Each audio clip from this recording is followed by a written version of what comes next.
Okay, welcome back. This deep dive is all about getting, those truly professional results when you're restoring RC models. Specifically, we're tackling something that trips up a lot of people, filing plastic parts. Right. It sounds simple, Mm. but it's often the difference between a shelf queen and, well, something less impressive. We've gathered insights from a bunch of expert sources, and really, our mission today is pretty straightforward. We want to help you get rid of those awful fuzzy edges and maybe achieve that factory smooth look every single time. And the core idea, the absolute truth here, is that your tool choice, it isn't just personal preference.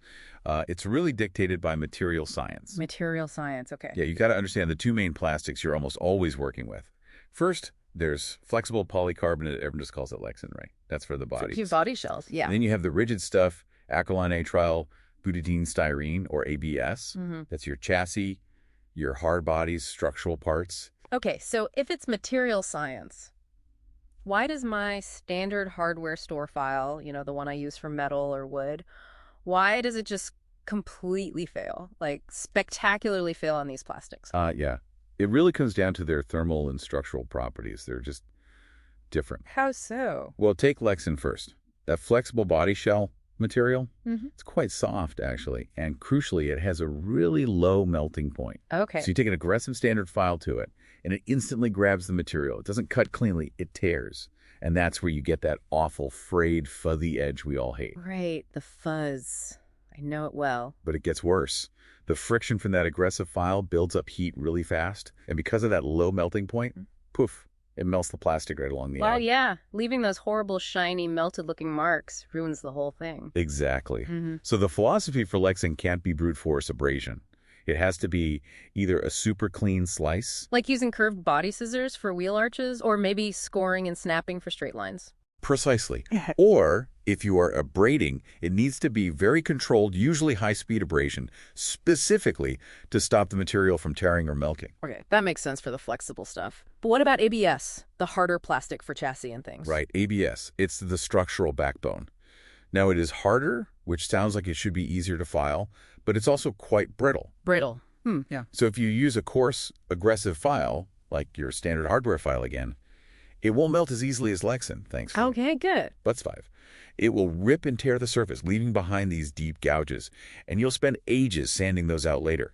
Plus, if you apply too much force because it's brittle, It chips. it chips. Exactly. Big chunks can break off. So for ABS, the goal is totally different. You're aiming for a controlled shave. Shave. Yeah, removing tiny, tiny layers smoothly and precisely. Think about modifying a chassis, like smoothing a mounting point on a classic Tamiya grasshopper. You need that kind of control. Got it. So the fuzzy Lexan, the gouged ABS, those are the classic symptoms of using the wrong tool, using something meant for metal hardness. That's it in a nutshell. All right, so let's move on. How do we get beyond those basic hardware store files? Let's talk about building that specialist tool chain the pros seem to use. Okay, yeah. We generally think in about 3 stages. Shaping the part, then smoothing it, and finally maybe polishing. Shaping, smoothing, polishing. Okay. For precision shaping, especially on that harder ABS, you really need to step up to high-end specialist files. Like what? Well, brands like Godhand are kind of legendary in modeling circles. Their files are engineered specifically for plastic. They remove material, people say like butter, with almost 0 downward pressure. Wow, okay. Like butter. Or if you need absolutely surgical precision, you might look into Swiss pattern files. Brands like Valorby make incredibly fine files. Okay, those are for the shaping stage. Now, what about Lexan? You mentioned the fuzz, the melting. What's the ultimate tool for getting those perfect curved wheel arches smooth? Because scissors leave ridges sometimes. Ah, yes. For those Lexan curves, the sources are pretty much unanimous. The undisputed champion isn't actually a file at all. No. What is it then? It's the rotary tool, like a Dremel, for instance. A Dremel, okay. With what bit? Fitted with a sanding drum bit, this is the key. The rotation defeats Lexan's tendency to grab and tear. But, and this is critical, really the main takeaway here, you must use it at a medium speed. Medium speed. Why medium? Because you go too fast, the friction spikes, and boom, melted plastic edge, instantly. Right. But if you go too slow, it doesn't sand cleanly. It can still grab and tear, leaving that fuzzy edge. Ah, okay. So medium speed is the sweet spot. High enough to sand, low enough to avoid melting. Exactly. That controlled high-speed abrasion sands the edge perfectly smooth. You get a flawless curve that, honestly, you just can't easily replicate by hand. Finding that medium speed setting is the real trick. That one tip right there is probably worth the price of admission for a lot of listeners, I bet. It makes a huge difference. Okay, so shaping files, rotary tool for Lexan. What about that final stage? Polishing. I keep hearing about things called glass files or nanofiles, and Finney makes some. Yes. Those are part of what you might call the finishing revolution in modeling tools. They're really interesting. How do they work? They typically have this incredibly fine, chemically etched surface.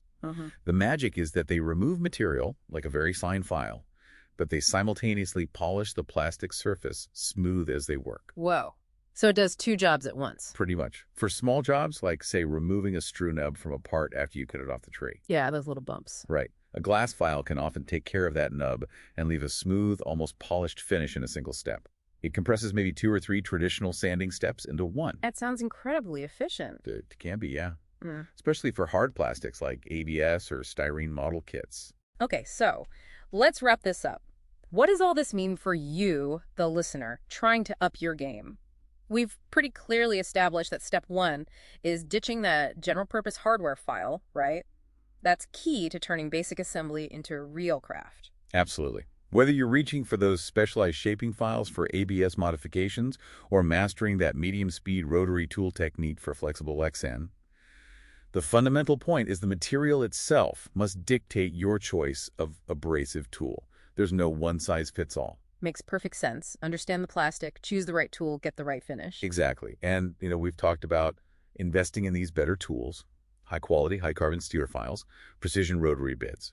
They give you superb results. That's always a but. Well, that investment demands a bit of ongoing dedication. The true measure of a professional or even just a dedicated craftsperson isn't only the results they get. It's also how they maintain their tools. Precisely. It's the state of the tools they use to achieve those results. So maybe here's a final provocative thought for you to ponder. Okay, let's hear it.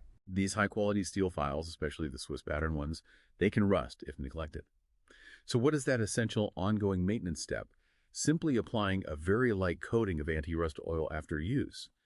What does that simple act reveal about your commitment, not just to the tools, but to the longevity and precision of your craft itself?